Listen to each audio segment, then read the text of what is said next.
Hey, GLP-1 plus sides community. Before we jump into the podcast, please take the time to leave us a 5-star review on whatever audio platform you're listening to the podcast on. Share your story and how the podcast has helped you. This will help us get referred up in the audio platform so that we can reach more people that need our help, our support, and guidance from our doctors. Help us get loud and change things.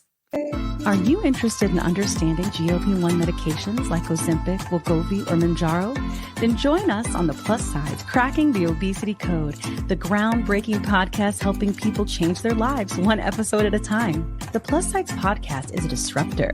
We're breaking down barriers, smashing stereotypes, and sharing inspiring stories that'll leave you feeling informed and empowered. Join us every week to learn from doctors who are specialists around GLP-1 medications like Ozempic, wegovy, and Mounjaro.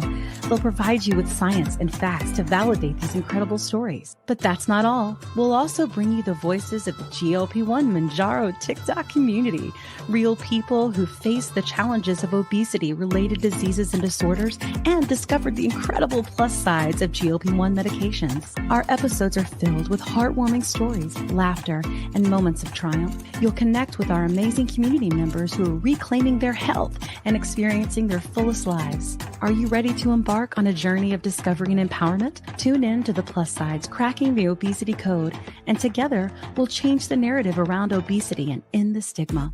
Subscribe now on YouTube or your favorite podcast platform and join our incredible community. Let's celebrate the plus sides of life together because every story deserves to be heard. Every life deserves to shine, and everyone deserves access to expert knowledge and medication. The Plus Sides Podcast. You're not alone. It's not your fault. Hey everyone, before we dive in, I really want to share something personal with you. About, I want to say like 8 to 10 months ago, after losing 100 pounds on GLP-1s and keeping it off for a long time, I started regaining out of nowhere, and I was terrified. But I also started having hot flashes and bouts of crying and snacky cravings and waking up at 3 a.m. unable to go back to sleep. It turns out I was in perimenopause. So I started hormone replacement therapy, which is also called HRT, through a telehealth called Winona that specializes in this. And it changed everything. And now I'm sleeping better and my hot flashes are all but gone, thank God. And I feel like myself again. And it turns out that you can actually start perimenopause as early as 35. And well, I'm 46 and she's here. HRT has really come a long way and there's just no need to suffer anymore. So if you're like this and you're in the same boat, you can check out buywinona.com and you can use the link in our link tree to save some money. Want the fastest working GLP-1? For half the price, Ro now offers FDA-approved weight loss injections cheaper. With results you can see faster. Lose 15% of your weight with the formula from Eli Lilly that hits not one, but 2 hormones to curb hunger and nausea. Weight loss faster. Confidence higher. Price cheaper. See if you qualify at ro.co/TV. Today, it's going to be a little different because our guest couldn't make it. So we actually have... well, it's just me and Kim talking. No, that would be awful. That's like 2 squirrel, dogs, or I don't know, dogs that are seeing squirrels. Yeah, one wheel or one without. That's those gerbils. Those gerbils. Yeah. Cat and I have had the ADHD. We've been friends a long time though. Anyway, I digress. Welcome to the Plus Sides Podcast. We're going to invite in Dr. Melissa Young, who is also known on TikTok as Mad Endo. And we are going to wrap with an endo. And we're going to talk all about our favorite subject, which we are blocked on many other accounts. Lisa's girl is from talking about. It sucks. Welcome. Hello. How are you, Dr. Young? I'm fine. Thank you. How are you? Thanks for having me back. We're so glad to have you back. So nice on you. It's just so... Yes. What is all that blue? Why are you wearing all that blue? And why? It's Diabetes Awareness Month. And in November, we wear blue. In November, we wear blue for diabetes awareness. For diabetes. Yeah, they got the blue hair, got the blue nails. And a blue shirt. She looks fantastic. You look like it's awesome. I'm telling you, I was like, we probably should know about those things. When you're moving really, really fast, which is what we do on Plus Sides, right? you forget these things. And then when you're like more planned and organized and you have like staff, like funding, you can be like, oh, this month is breast cancer awareness month and cybersecurity awareness month. And let's do all these things. Cause I'm in marketing. That's what I do when I have a job, but no, not here. We're flying by the seat of our pants always. That's okay though. I did get the reminders before in November from the various medical societies. I should probably sign up for that. Considering this podcast is about obesity and diabetes, it's probably smart. Well, makes me want to change my purple hair to blue. I have been thinking about that for the next 3 weeks. What? I mean, it's a wig. You just gotta get yourself a wig, and I'll be fine. Yeah. Yes, these are just clip in. So these are. I love that. So some December they will be gone. My daughter does not approve. My 22-year-old daughter does not approve of my blue hair. Madness. It would be so appropriate for December, winter, holidays, Hanukkah, All right. Well, we should probably talk because we're friends. Hey, Dr. Young. So if you don't know Dr. Young, she is also known as Mendo on TikTok, and I would love for her to tell us a little bit about who she is, how she is as well, and how she helps people, because that's our usual intro question. So I'm an endocrinologist. I'm solo private practice, and I see a variety of people with different endocrine disorders. I think just because of the how common it is. Type 2 diabetes is probably the most common thing that I see, but I also see people with other endocrine disorders like thyroid disease, renal disease, obesity, PCOS, low testosterone, and so on. I wanted to talk with you a little bit about because you mentioned PCOS. I feel like it seems to what we've learned from the doctors on the show. It's like a very, I guess, missed diagnosis, or it's hard to diagnose, or it goes a long time to get diagnosed, or it's kind of overlooked. Why do you think that is? I think part of it is when most of the time women start exhibiting symptoms of PCOS when they're in their teens. And very often, because the symptoms generally are infrequent or absent periods, some signs of excess androgen, so male hormones, so the excess hair growth and scalp hair loss and so on. And I think when someone is just starting to get their periods in their teens, they don't realize that some of what they're experiencing is no longer within the realms of normal. Mm-hmm. And I think now this is going to be a political thing. Okay. I think that women's health in general is not well represented in the research fields. Yeah. I mean, half of the population is female, right? Yeah. And yet, which means half of the population will at some point go through menopause. And yet menopause is such an poorly understood disease. Okay? Right. And 10% of women develop PCOS. That's a lot of people. That's 5% of the whole population, right? So there's 300 or so million Americans. Let's say half. So if you're looking at 150 million women, 10% of that, oh God, I'm doing math.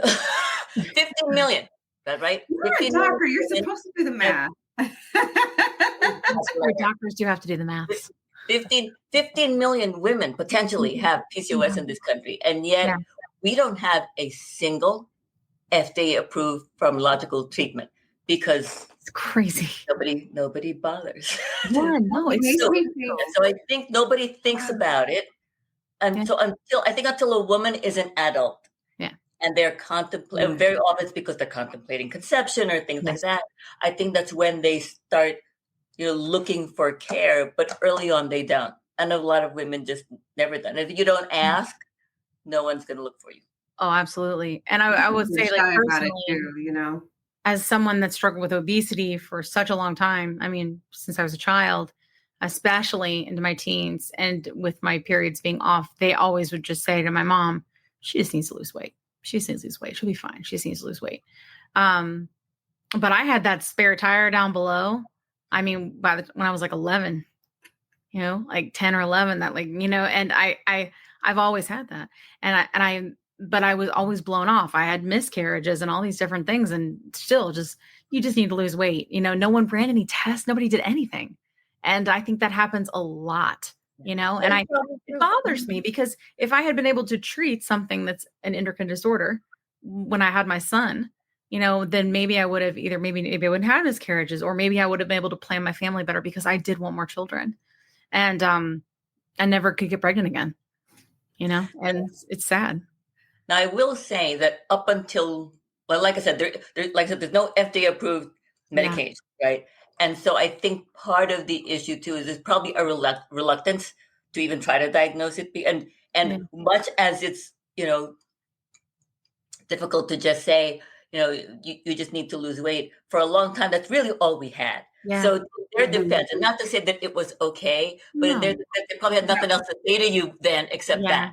Right. Well, this was a practice that was taught, right? It was pretty new, right? Because Victoza was 2012, and I had my son in 2012. Yeah. Right.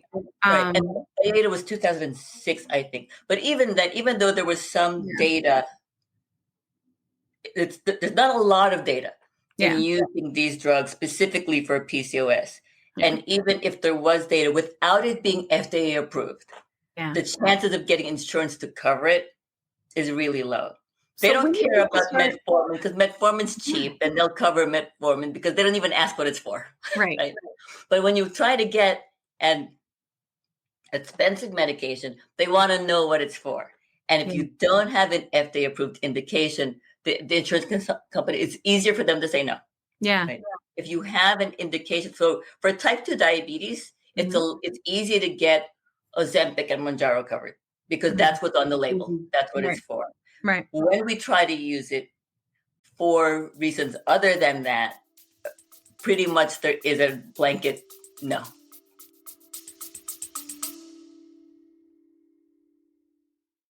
Quick pause here. I've had moments on my GLP-1 journey where insurance changes or rising costs force me to look for a new provider. And honestly, that process can feel very overwhelming. But that's why the Plus Sides podcast is partnered with GLP Winner to give our subscribers a resource to help them make that decision easier. GLP Winner is a comparison platform that lets you explore telehealth providers in all 50 states, whether you're looking for brand name medications or compounded options. You can see pricing up front, read reviews, and get a clear picture of which provider might align best with your needs. Check it out today at glpwinner.com/plus-sides. That's glpwinner.com/plus-sides. Don't forget the Z. Let me tell you a quick story. I was telling Kat how I was regaining weight after my 100-pound loss using GLP-1 medications, and I was having snacky cravings and waking up at 3 a.m., and I had hot flashes, and I was worried. But Kat was like, listen, I went through this last year. It's perimenopause, and I started HRT, and she used this company called Winona. So I started going there to see if this was something that was going with me. Turns out it was because I'm 46. And it's been amazing. It's taken a while to find the right dose, but once I did, it's just been huge. I've been sleeping. I feel more myself again. And the hot flashes are gone, which is, really bad. So I will tell you, it's just been so big for me. And so I wanted to partner with them on the podcast because obviously many of our listeners are going through this same age range and definitely are having these issues. And there's just no need for you to suffer. So if you go to the link that's in our link tree, you can click on that and save money. If you go there and you meet all the criteria, and this might be something for you to try. So I just want to make sure you had this great resource because it's just been such a big difference for me and Kat. Again, you can go to the link in our link tree and get what you need.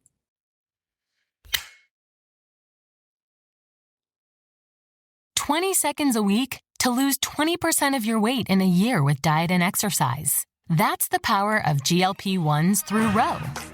Ro helps find the medication that's right for you, based on cost, availability, and your weight loss goals. Losing weight with GLP-1s is possible through Ro. Yeah, I know, like when Mounjaro first came out, I felt like off-label was something that happened more often. And even with Ozempic, and then they started cracking down. At least that's what we saw on our end in the community. Right. Yeah. But I'm wondering, like, when it comes to metformin, what, because obviously since there is nothing approved for PCOS, right? Why did they start using that to try to treat PCOS? Because metformin decreases insulin resistance. And so PCOS, polycystic ovarian syndrome, which is an unfortunate name because you don't have to prove that they have cysts on their ovaries, right? It's mostly a clinical diagnosis. Proving that someone has these follicular cysts on their ovaries is kind of a bonus, but it's not necessarily a diagnosis. But PCOS is in the spectrum of insulin resistance disorders. Mm-hmm. We often think of insulin just lowering blood sugar, but we know that there's other things that it does in the body. So when your body does not use insulin efficiently, your body needs to make extra insulin. And that extra insulin causes the ovaries to make more androgens, more testosterone than it has to, which then tells the pituitary that, it doesn't need to send a signal to the ovaries. And with the lack of that signal, then you don't ovulate normally.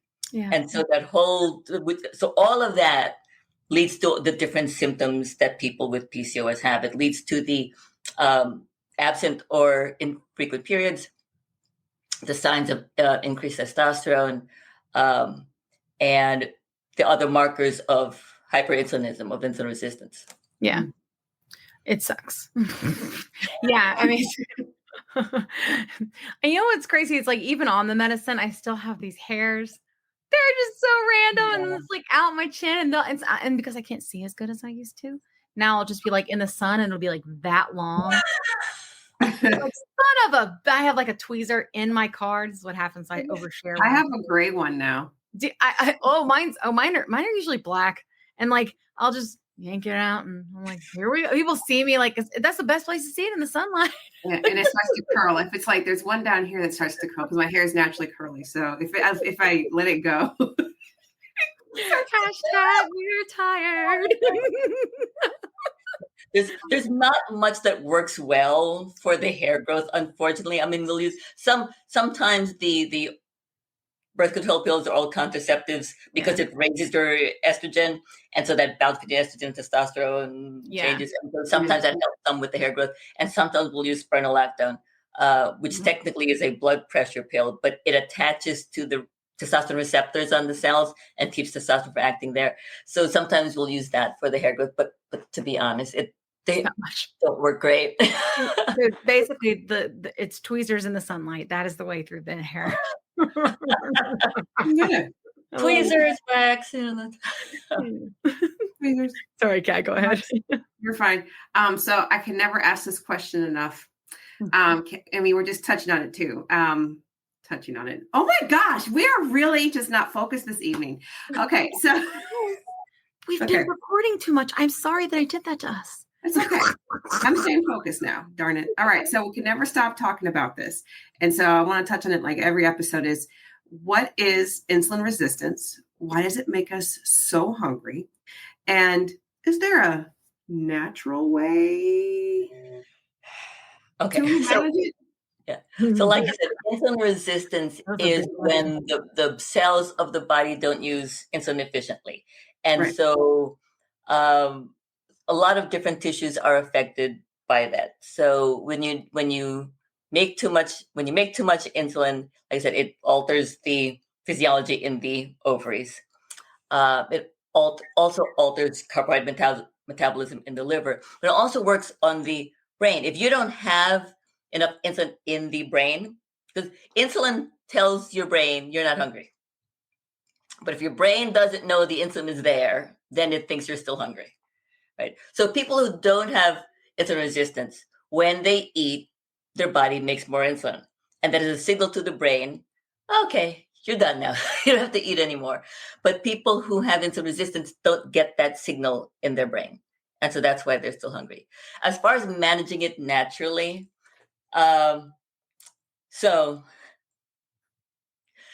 weight loss does decrease insulin resistance because it again changes that physiology of the fat cells and feedback to the pancreas, and so very often a low calorie, low carbohydrate, high protein diet is helpful. It is difficult to sustain, however. Agreed. So, I mean, there are some people who do wonderfully, but unfortunately, they are the minority of people because of that lack of signal to the brain. Yeah. Right? I think it is easier to get the blood sugars normal than it is to make the brain normal. Yeah, totally. Speaking of hunger, this is just something that pops in my head. It may not be directly related to insulin resistance, but I know a lot of people experience this. I do as well. Getting overtired means all I want is junk and sweets. Especially like say late into the evening. Let's say like after 10 o'clock, for some reason, all of a sudden I'm ravenous. Is there an endocrinological explanation for that? Or is it just go to bed? Just go to bed. Well, you should just go to bed, right? Well, yeah. We do need, so proper sleep and rest and stress management is an important part of the whole health maintenance thing. But we also get this dopamine surge. We get these happy chemicals in our brain when we eat. And when we're tired, we want that dopamine surge. We need those chemicals in our brain for us to do the things we need to do. And so even when we're not truly hungry, the act of eating still makes us feel more energetic because you got the happy things going on in your head. I do like the happy things. Yeah, I do like it's very bizarre that since I've been on these medicines, and I still eat everything in moderation. I got to tell you though, for the most part, what I crave is meat and vegetables, which blows my mind. Blows my mind. Well, I mean, I still have things. I still do. It's just if I have it, I just only eat a little, which I never do before until I was balanced, And but like honestly, one of my favorite things is like chicken and like rotisserie chicken and green beans, or salmon and like Brussels sprouts. Like I'd rather have that than anything, But I still, if I want a McDonald's cheeseburger, I'll just have one. It'll just be a small one. You know what I'm saying? But before, it was like I would have to have that and nuggets and fries and a drink and all these different things, and it's now just more balanced. And I've been on these for over 2 years now, So I'm wondering, like, I feel like that's what normal people must be like for them. I don't know. Is it? So there are some people who are lucky enough to just eat for sustenance, right? I mean, they eat. My mom's like that. My mom just eats to survive. And she does not understand, because as hard as it is, my husband and I are both foodies. We love food. We love good food. We like to eat out. We're careful about what we do, sometimes more than others. But my mom does not comprehend this. To her, when she's and she also, when she's hungry, she will eat. Yeah. So she will often just sit with us at dinner time because she ate something at 3 o'clock because that's when she was hungry. And she ate until she was no longer hungry. And she'll sit down with us. You can watch us eat, not eat with us because she's not hungry then. Wow. Again, those people are few and far between. Yeah. I think most of us humans eat for reasons other than hunger. For sure. We eat because of our schedule, and we eat because of emotions. We eat because of boredom. We eat out of habit. And when people keep saying you have to eat breakfast, I'm like, but some people aren't hungry then. Why are you forcing a meal upon them when they're not hungry? Yeah. And there are people in the morning, the stomach just isn't settled and they don't feel like eating. Yeah. But because that is the time to eat, they eat. And then lunchtime is the time to eat, and they eat that. And I think if people were more in tune to when they were hungry and when they're not hungry anymore, then the problem of obesity would be less of a problem. Yeah. But again, we eat for so many other reasons other than hunger. So speaking of hunger, I think a lot of, and it drives me crazy in the media. First of all, that they call them weight loss meds. I can't. Like, if I hear it one more time, I'm going to lose my effing mind. Like, sorry. You'll survive. You'll survive. Please do other things. You're rooting you on. You'll survive, though. You'll get it. I know. I'll make it. But it drives me crazy when they call them that. And I don't foresee that changing for a long time. But regardless, a lot of people that have obesity have insulin resistance, right? Not everybody, but a lot, right? And because these medicines treat insulin resistance, which many diabetics have, or I guess all diabetics have? Yes. Well, all type 2s. All type 2s, yes. They also help like in that same area. So yeah, you do feel less hungry. But I tell you all, I say all the time, if it was just about eating less, right? If it was just about eating less and moving more, why would we want to take the most expensive medication that we can't even get, right? Like if it was just about the fact that we're less hungry. So clearly it's not just that we're eating less, like there is something else going on, right? Within the body when you take these and you have obesity. What is that? Like I said, it changes the physiology between the gut and the pancreas and the liver and the brain. And so, all of those things that aren't working quite right when somebody has insulin resistance. I mean, how do I put this? I mean, taking these medications, people notice a difference in their blood. For the people who have diabetes, notice a difference in their blood sugars before they've even lost weight. Right. So it's not all just the weight loss. Yeah, totally.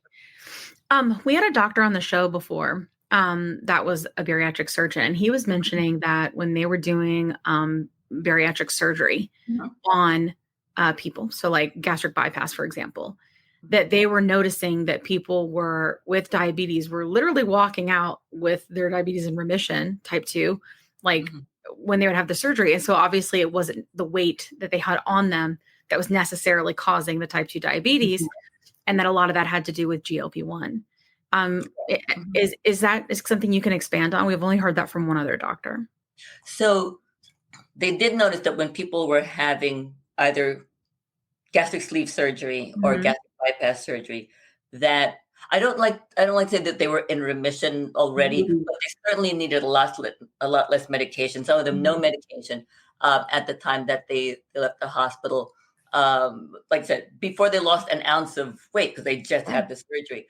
So the thought is that because there's some, neural hormonal connection between the intestines and the stomach and the pancreas.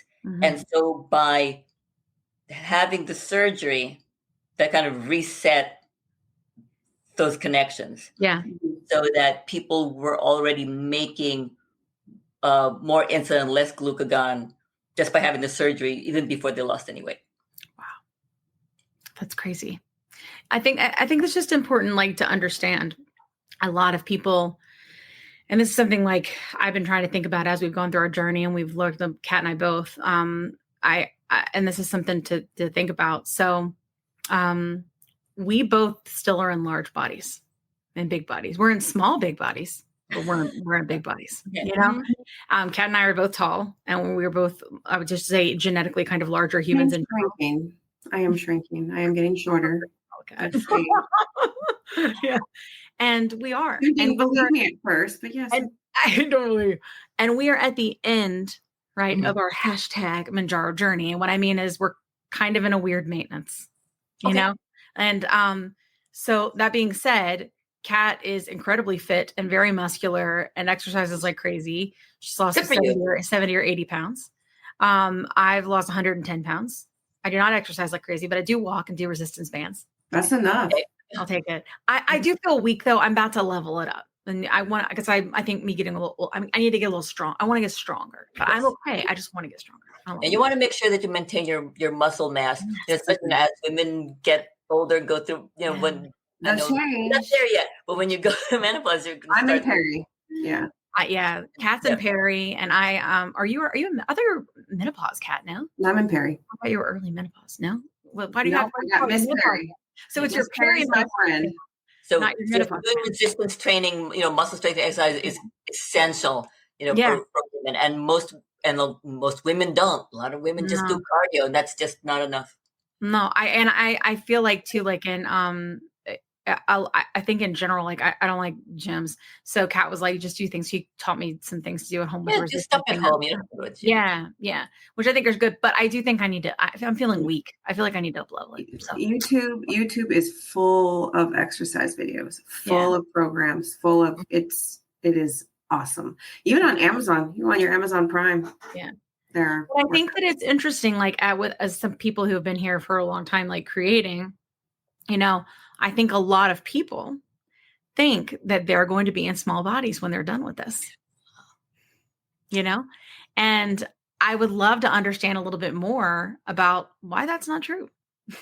Like, I mean, it seems, it seems like, honestly, when I made a post about it recently, most people were like, oh yeah, I've lost like 50, 70, 80, and I've just stopped losing. They're not gaining, right? They're not gaining, and they're healthy in terms of their numbers and how they feel and their inflammation, all the things, but they're not losing anymore. So technically their BMI is technically still in the obese range.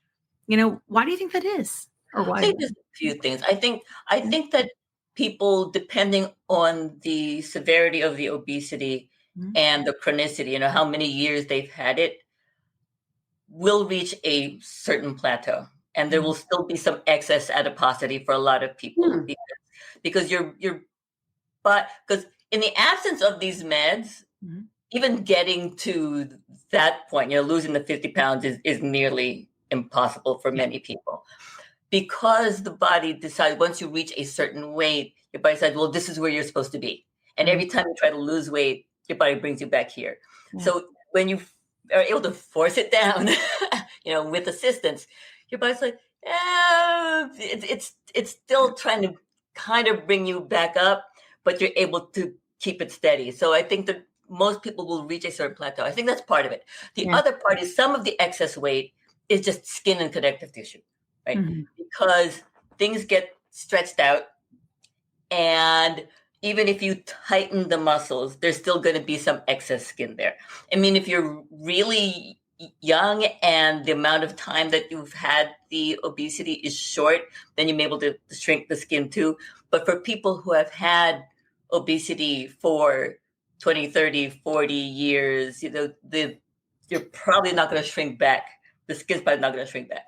Yeah, that story. And people who have been carrying around excess weight do have generally more muscle mass than people who have never had excess weight. Because if you carry around, if you have somebody who's carrying around a backpack with 50 pounds all day, they're going to have more muscle than somebody who never carries anything, right? Because every step they've had to take has required more energy expenditure. They've been carrying stuff around.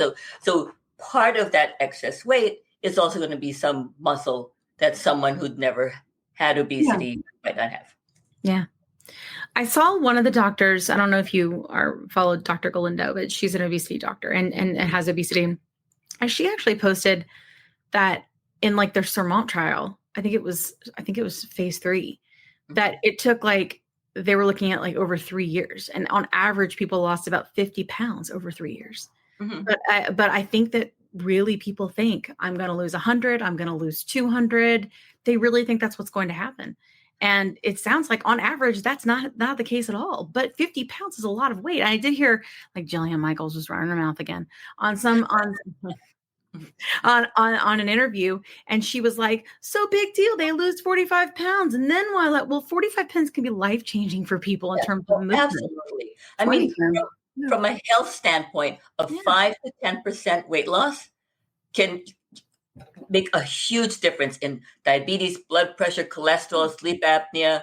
You don't have to get down to quote unquote ideal body weight in order to be healthier.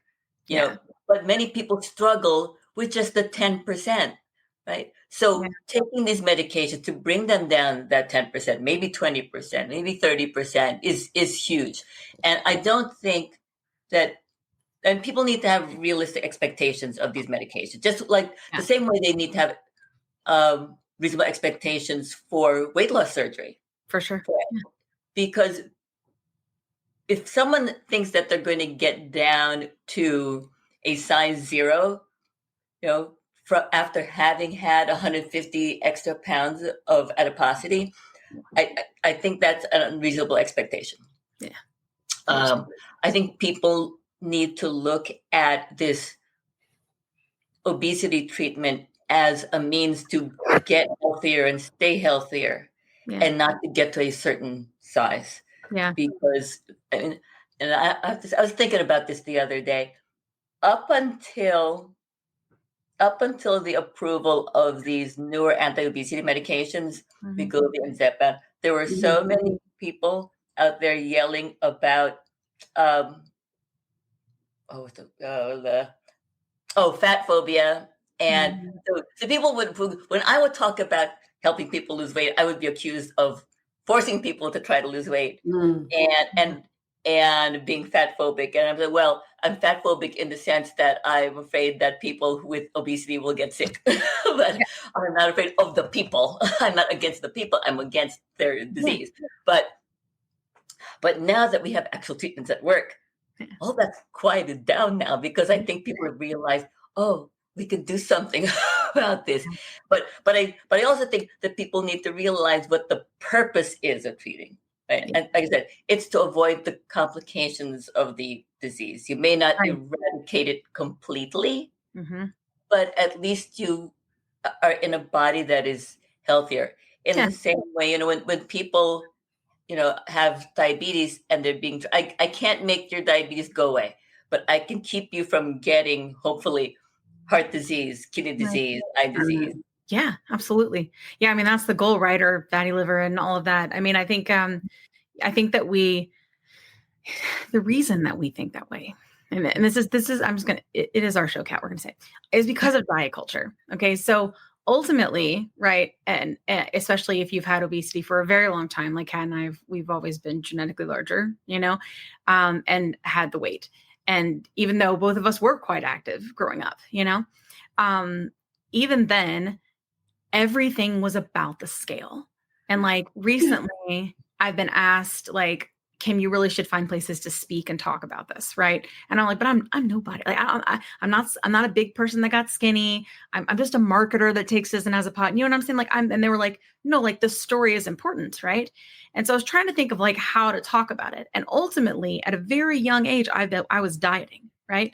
So at a very young age, I was trying to figure out how to make a rice cake taste good so that I could sleep when I was 8 on Weight Watchers and stay within my points and lose weight so that I could be in a smaller body like my friends and not be made fun of and all of those different things. And everything was about numbers and everything was about the scale and everything was about the size. And that was like a standard of not health, but beauty, a standard of acceptance in this society. Right. And what I've learned on this journey is that that's all horseshit. What actually matters is your blood work.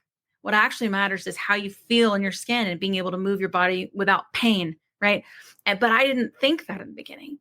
And you'll see when people come into the community and they're on their journey, you see that it's weigh-in day, it's shot day, and they think that way because that is what everybody has told them is the way. The weight is the problem, right? Not the health, but ultimately it actually is the health. And I think a lot of times, like especially if with body positivity, and this is probably not popular with anybody that's big into body positivity, but I will tell you body positivity is wonderful in terms of the movement and how that works. But it was created, in my opinion, for us to be able to survive so that we wouldn't hate ourselves, so that we could look at ourselves and try to love ourselves and try to find something to understand that our life was worth living regardless of the size of the body that we couldn't control, And I think that what we have to understand is that's all fine and dandy, but at some point you're going to hit a point with that big body.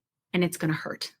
And you're going to hit a point where you go to the doctors and you have diabetes or pre-diabetes or whatever it may be. Your knees are going to hurt. Your arthritis is bad, all those different things, And I think that what actually matters, if we could just throw all that shit away, and just focus on the fact that you want to be in a healthier, the healthiest you can be. Right? Just the healthiest you can be, not the healthiest what society thinks you should be or the size that you should be in. And I'm still going through this too. There's a lot of mental stuff in this. I would say this is more of a mental journey than it is a physical one. The physical on the mental part. You know what I mean? Like the physical part, because it's fixing the thing, right? And it kind of fixes the thing and your weight kind of falls off, but you got to figure out, all right, what do I do now? What do I choose to eat? How do I choose to move? How do I choose to live? It's a completely different lifestyle change. I hate using that. I hate saying lifestyle change and I hate saying diets and I hate saying build healthy habits and because it's so diet culture. So like I'm trying to find new words because I don't, and mostly because all of these things are very associated with people who've gone through this. And this has been a very traumatic experience to exist in a large body, the majority of your life in this society. Hey, Plus Siders, we're so glad that you were able to tune in for part 1 of the episode. Part 2 will be posted next week. We look forward to seeing you then. Have a great week And remember, you're not alone. It's not your fault. Let me tell you a quick story. I was telling Kat how I was regaining weight after my 100-pound loss using GLP-1 medications, and I was having snacky cravings and waking up at 3 a.m. and I had hot flashes, and I was worried. But Kat was like, listen, I went through this last year. It's perimenopause, and I started HRT, and she used this company called Winona. So I started going there to see if this was something that was going with me. Turns out it was, because I'm 46. And it's been amazing. It's taken a while to find the right dose, but once I did, it's just been huge. I've been sleeping. I feel more myself again. And the hot flashes are gone, which is, geez, really bad. So I will tell you, it's just been so big for me. And so I wanted to partner with them on the podcast because obviously many of our listeners are going through the same age range and definitely are having these issues. And there's just no need for you to suffer. So if you go to the link that's in our link tree, you can click on that and save money. If you go there and you meet all the criteria, and this might be something for you to try. So I just want to make sure you had this great resource because it's just been such a big difference for me and Kat. Again, you can go to the link in our link tree and get what you need.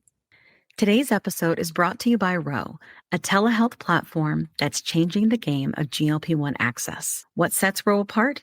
Ro understands the challenges of navigating insurance hurdles and the skyrocketing prices of GLP-1 medications. That's why they specialize in getting insurance approvals for GLP-1s. And if insurance is a barrier, they go a step further by prescribing brand name zepbound vials for prices close to those of compound GLP-1s. With Ro, you're not just getting a prescription, you're getting a partner in your journey that's helping you access affordable treatment and guiding you every step of the way. Whether it's insurance approvals or cost-effective alternatives, Ro is here to make sure that you get the medication you need. Visit ro.co/plussides with a Z today to see how they can help you take control of your weight management journey with affordable, accessible care. That's ro.co/plussides with a Z, making healthcare work for you. Check out the link in our show notes for more details. Are you interested in understanding GLP-1 medications like Ozempic, Wegovy, or Mounjaro? Then join us on the Plus Sides, Cracking the Obesity Code, the groundbreaking podcast helping people change their lives one episode at a time. The Plus Sides podcast is a disruptor. We're breaking down barriers, smashing stereotypes, and sharing inspiring stories that'll leave you feeling informed and empowered. Join us every week to learn from doctors who are specialists around GLP-1 medications like Ozempic, Wegovy, and Mounjaro. They'll provide you with science and facts to validate these incredible stories. But that's not all. We'll also bring you the voices of the GLP-1 Mounjaro TikTok community, real people who face the challenges of obesity-related diseases and disorders and discovered the incredible plus sides of GLP-1 medications. Our episodes are filled with heartwarming stories, laughter, and moments of triumph. You'll connect with our amazing community members who are reclaiming their health and experiencing their fullest lives. Are you ready to embark on a journey of discovery and empowerment? Tune in to the Plus Sides, Cracking the Obesity Code, and together we'll change the narrative around obesity and end the stigma. Subscribe now on YouTube or your favorite podcast platform and join our incredible community. Let's celebrate the plus sides of life together because every story deserves to be heard. Every life deserves to shine, and everyone deserves access to expert knowledge and medication. The Plus Sides Podcast. You're not alone. It's not your fault.